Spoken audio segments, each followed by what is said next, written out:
Round 2. Kapag gusto ng sandalan sa sandali, di alam paano matakasan. Di mo ko binitawan.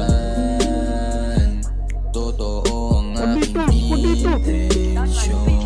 Ano man ang ating direksyon.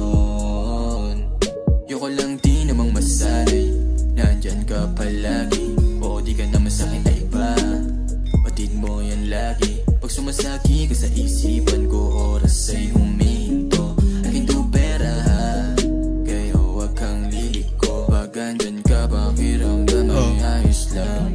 Yeah, durog ang puso pag